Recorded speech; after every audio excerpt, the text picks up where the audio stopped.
New tonight at 6, Central Ohio's housing crisis is not getting much better. In fact, a new study by the Building Industry Association of Central Ohio shows this region should be building between 17,000 and 19,000 new homes each year. But last year, permits allowed for just under 11,000, leaving the area more than 6,000 homes short. That, combined with little inventory and high prices, is really making it hard for people to become homeowners. But tonight, a potential solution. 10 TV's Angela Ann shows us the new housing model that lets people feel like a homeowner without the debt. The Cove at Evans Farm in Lewis Center is the latest build-to-rent community popping up in Central Ohio.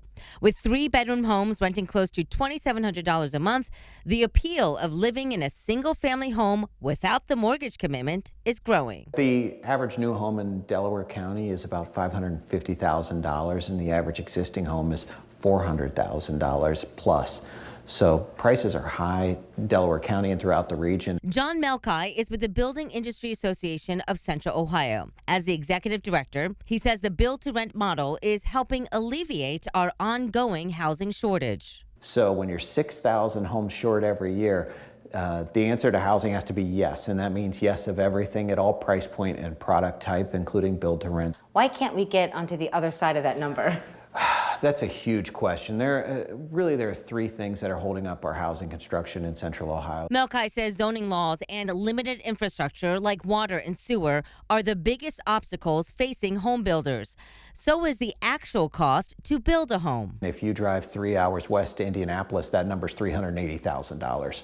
So we're $120,000 more than Indianapolis. We're more expensive to build a new home in than Nashville. That lack of supply is driving up home prices even more, which is where the build-to-rent concept really comes in handy. Take a look. Right now, the Columbus metro area is leading Ohio with the most build-to-rent units in the pipeline. And you can see by a pretty large margin, too.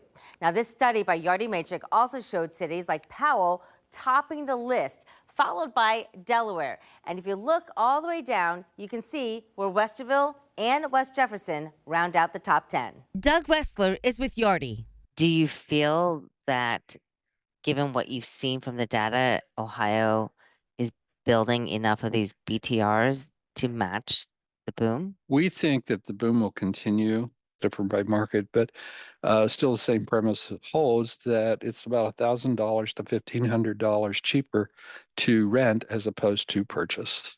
So if you're on a tight budget and you can't come up with a 20 or 10% down to, qualify for a 30-year fixed, you're going to rent. Melkai says until mortgage rates become more affordable, creative housing options are the only way to keep the American dream somewhat alive. We've got to try to find that middle ground, and that middle ground has to be focused on welcoming people, not zoning codes that are focused on keeping people out.